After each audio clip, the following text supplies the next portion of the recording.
दिल्ली के वसंत कुंज इलाके में लीना शर्मा नाम की एक लड़की रहती थी जिसकी उम्र 26 साल थी। इस लड़की ने फॉरेन ट्रेंड कंपनी से एक डिग्री हासिल की थी, जिस वजह से उसको अच्छी कंपनी में हाई सैलरी पे वो जॉब करती थी। वैसे तो ये लड़की मध्य प्रदेश के होशंगाबाद से बिलोंग करती है, लेकिन इसके माता पिता का बहुत ही पहले देहांत हो जाता है।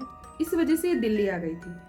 परिवार के नाम पर इसके पास सिर्फ इसकी बड़ी बहन थी जिसका नाम था हिना शर्मा, और उसकी शादी हो गई थी। लेकिन कुछ साल पहले वो अपने गांव यानी कि मध्य प्रदेश के होशंगाबाद में टूडाडी में आ गई थी।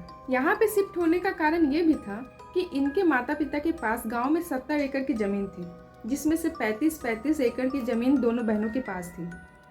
हिना शर्मा तो अपनी जमीन की देखभाल खुद करती थी क्योंकि वो गाँव में रहती थी, लेकिन लीना दिल्ली में रहती थी। इस वजह से उसकी जमीन की देखभाल उनके मामा करते थे, प्रदीप शर्मा। अब ये बात है 2016 की, जब लीना शर्मा ने सोचा कि वो अपनी जमीन के चारों तरफ से फेंसिंग करा देगी। हालांकि उसके मामा प्रदीप शर्मा उसकी जमीन की देखभाल करते थे, लेकिन फिर भी लीना ये करना चाहती थी। वो सोची कि धीरे धीरे सारी जमीन को बेच के दिल्ली में वो खुद का मकान ले लेगी और शादी करके यहीं पे सेटल हो जाएगी। इस वजह से वो अपने मामा को कॉल करती है और उसके मामा कहते हैं कि ठीक है, तुम गाँव आ जाओ, तुम्हारी जो भी मदद होगी मैं करूँगा। 20 अप्रैल 2016 को लीना शर्मा बाई ट्रेन भोपाल पहुँचती है। वहाँ से फिर वो अपने गांव टूडाडी पहुँचती है। उसके बाद वो अपने मामा से मिलती है, बातचीत करती है। उसके बाद 23 अप्रैल को फेंसिंग का सारा सामान मंगवा लिया जाता है। जैसा कि 2-3 दिन में लीना फेंसिंग का काम करवा के दिल्ली वापस जाना चाहती थी। लीना के अंदर एक आदत थी, वो जो भी काम करती थी अपने फ्रेंड से शेयर करती थी। उसके फ्रेंड थे दिल्ली में, वो भी कुछ अच्छे फ्रेंड थे और क्लोज फ्रेंड थे, और वो अपने दोस्तों को भी ये बात बताती है कि 29 अप्रैल को वो फेंसिंग का सारा काम करवा के 2-3 दिनों में दिल्ली वापस आ जाएगी। अब दिन था 29 अप्रैल 2016 का। आज के दिन लीना शर्मा को अपने खेत के चारों तरफ फेंसिंग करानी थी। सारा सामान आ चुका था, लेबर आ चुके थे, लेकिन अचानक से लीना शर्मा गायब हो जाती है। वो वहाँ पे नहीं थी। खेत पे उसके मामा भी पहुँच गए थे, सारे सामान भी पहुँच गया था और मजदूर भी आ गए थे, लेकिन अचानक से लीना शर्मा का कोई पता नहीं चलता है। उसके बाद उसके मामा उसको कॉल करते हैं तो उसका फ़ोन स्विच ऑफ आता है। तो उसके मामा को लगता है कि हो सकता है शायद दिल्ली से उसको कोई अर्जेंट काम आ गया हो और वो वापस चली गई हो। अब यहाँ पर देखते ही देखते 7 दिन बीत जाते हैं और लीना शर्मा का कोई भी पता नहीं चलता है। उसके मामा भी घर चले जाते हैं उस वक्त और उनको कोई फर्क नहीं पड़ता है, लेकिन दिल्ली में जो लीना शर्मा के दोस्त थे अब वो परेशान हो रहे थे। 7 दिन बाद लीना शर्मा के दोस्त मामा को उसके कॉल करते हैं और वो लोग मामा से कहते हैं कि अभी तक लीना दिल्ली नहीं पहुंची है, आप उसका पता लगाइए।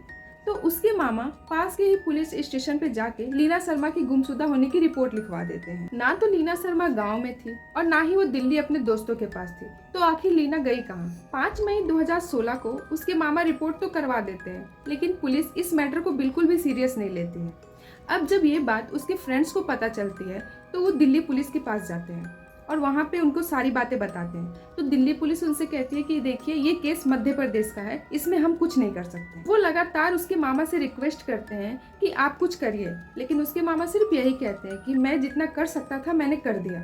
वो थक हार कर लास्ट में फेसबुक पर एक पेज बनाते हैं जिसका नाम रखते हैं सेव लीना शर्मा, और वो लीना शर्मा से जुड़ी सारी जानकारी पोस्ट करना शुरू कर देते हैं, जैसा कि लीना शर्मा की फोटो, वो किस डेट से गायब हुई है और वो कहाँ गई थी। और फेसबुक पे जो भी पोस्ट किए जा रहे थे वो बहुत ही तेजी से वायरल हो रहे थे, और देखते ही देखते ये जो लीना शर्मा का पेज था उसको काफ़ी लोगों ने देखा और शेयर भी किया, और थोड़े ही देर में ये वीडियो मध्य प्रदेश के ऑफिसर तक भी पहुंच जाती है। Madhya Pradesh high rank officer के पास जब ये बात पहुंचती है तो वो तुरंत उस थाने में कांटेक्ट करते हैं जहां पे लीना शर्मा की मिसिंग होने की रिपोर्ट लिखवाई गई थी, और उनको ये ऑर्डर दिया जाता है कि तुरंत इस केस में जाँच की जाए। पुलिस सबसे पहले गांव में पूछताछ करती है, लेकिन कुछ पता नहीं चलता है। फिर उसके मोबाइल फ़ोन को ट्रेस किया जाता है, लेकिन वो स्विच ऑफ आ रहा था, लेकिन 24 घंटे के अंदर ही उसका फ़ोन ऑन हो जाता है और लोकेशन पिपरिया का दिखा रहा था। पुलिस तुरंत एक टीम को पिपरिया भेजती है और वहाँ पे उस लोकेशन को फाइंड किया जाता है। जहाँ पर मोबाइल मिला था, मोबाइल एक लड़के को मिला था, और लड़के को जब पकड़ा गया तो वो बोलता है कि ये मोबाइल मुझे ट्रेन में मिली थी। तो पुलिस सोचती है कहीं क्रिमिनल तो नहीं है, उसका बैकग्राउंड चेक किया जाता है तो पता चलता है कि क्रिमिनल नहीं है, नॉर्मल लड़का है। पुलिस फ़ोन को जब्त कर लेती है और उसका कॉल डाटा निकाला जाता है। कॉल डाटा निकालने के बाद उसमें लगभग सारे नंबर तो जान पहचान के ही थे, जैसे कि उसकी बहन, उसके मामा और उसके फ्रेंड्स। लेकिन उसमें लास्ट कॉल जो बात हुई थी वो एक अनजान नंबर से बात हुई थी। 29 अप्रैल 2016 को सुबह 8 बजे लीना एक अनजान नंबर पे बात करती है और फिर जब उस नंबर का पता लगाया जाता है तो पता चलता है कि वो नंबर एक ऑटो ड्राइवर का है। पुलिस ऑटो ड्राइवर को हिरासत में लेती है और उससे पूछताछ शुरू करती है। पुलिस उससे पूछती है कि क्या तुम लीना शर्मा को जानते हो, तो वो बोलता है हाँ। पिछले कई दिनों से, लगभग 5-6 दिनों से वो लीना को गांव में ड्रॉप करता था। आखिरी बार 29 अप्रैल 2016 को वो लीना को गांव में ड्रॉप किया था। जब भी लीना को कहीं आना जाना होता था तो वो उसी ऑटो ड्राइवर को बुलाती थी, इसी वजह से उसका नंबर उसके पास था। अब पुलिस को ये कंफर्म हो जाता है कि लीना शर्मा आखिरी बार 29 अप्रैल को ऑटो में बैठ के गाँव आई थी और वो गाँव से बाहर जाने के लिए किसी भी ऑटो का इस्तेमाल नहीं करती है। इसका मतलब वो गाँव में ही है। जबकि उसके मामा का कहना था कि 29 तारीख को किसी काम से बाहर चली गई थी। अब लीना शर्मा के दोस्त से बात किया जाता है तो यहाँ पे और एक सच सामने आता है। उसके दोस्त कहते हैं कि उसको उसके मामा पे शक है। पुलिस जब उसके दोस्त से पूछती है कि इसका कारण, तो उसके दोस्त कहते हैं कि कुछ साल पहले लीना शर्मा के मामा लीना की ज़मीन पर कब्जा करने की कोशिश करते हैं। इस वजह से लीना अपने मामा पे केस कर देती है और वो केस आज भी हाई कोर्ट में चल रहा है, जिस वजह से उन्हें शक है कि शायद उसके मामा ही कुछ गड़बड़ किए हैं। अब पुलिस पूछताछ के लिए मामा को थाने बुलाती है और उनसे पूछताछ करती है तो उसके सारे जवाब उल्टे सीधे आते हैं। तो पुलिस को शक होता है कि शायद ये गलत है।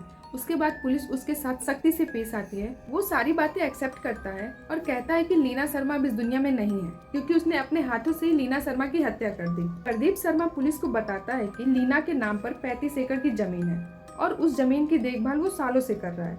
लेकिन अब 2016 में लीना शर्मा उस जमीन के चारों तरफ फेंसिंग कराने वाली थी। तो मामा उससे कहता है कि मैंने तुम्हारी जमीन की कई सालों से देखभाल की है, तो कुछ जमीन तुम मुझे भी दे दो। तो लीना शर्मा तुरंत मना कर देती है। उसके बाद मामा गुस्से में आके एक खतरनाक प्लान बनाता है। दरअसल 29 अप्रैल को जब खेत का फेंसिंग का काम शुरू होने वाला था, उस दिन लीना शर्मा, उसके मामा प्रदीप शर्मा, साथ में उसके 2 नौकर और कुछ मजदूर खेत में पहुंचते हैं। यहाँ पे लीना शर्मा का झगड़ा उसके मामा के साथ हो जाता है। फिर उसका मामा गुस्सा हो जाता है और कहता है यहाँ पे कोई फेंसिंग नहीं है। वो मजदूर को भगा देता है।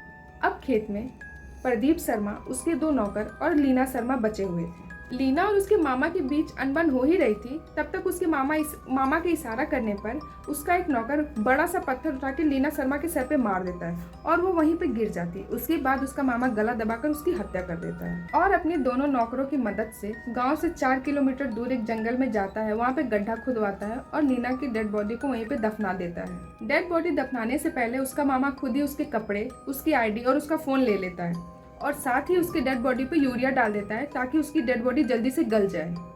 उसके बाद ये लोग घर वापस आ जाते हैं और ये लीना को ढूंढने की कोशिश करते ही नहीं है, क्योंकि उनको खुद पता होता है कि लीना कहाँ है। 7 दिन के बाद जब लीना के दोस्त उसके मामा को प्रेशराइज्ड करते हैं, तब उसका मामा जाके रिपोर्ट लिखवा देता है लीना शर्मा की मिसिंग होने की। लीना शर्मा को मारने के बाद उसका फोन उसके मामा एक ट्रेन में फेंक देते हैं ताकि उसका लोकेशन दूसरे शहर का दिखे और वो फोन उस लड़के को मिलता है जो कि पिपरिया का रहने वाला था।